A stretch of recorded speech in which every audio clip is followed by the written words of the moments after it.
Okay, settle. Kita balut wire ni lah. Okay, jadi akan jadi macam ni lah. Okay, dia kemas sikit lah. Okay, yang ini untuk wiring coil.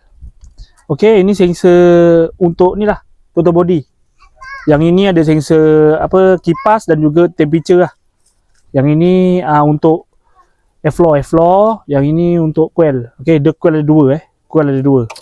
Dia siapkan tu. Okay, kita akan settlekan ni lah. Kita ukur dulu lah. Okay, lalunya agak leceh sikit lah sebab dia lalu bawah. Okay, kita dah marking Kita dah marking.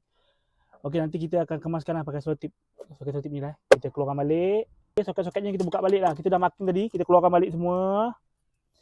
Lepas tu kita keluar. Lepas tu kita selotip lah. Kasih kemas lah dia selit-selit bawah ni. Kena lalu celah daripada ni lah, pipe U-turn ni. Pipe air ni. Ya, leceh sikit lah. Tapi kemas lah. Nanti dah siap, nanti aku tunjuk lah macam mana dia punya hasilnya. Apa-apa nanti aku naik video lah.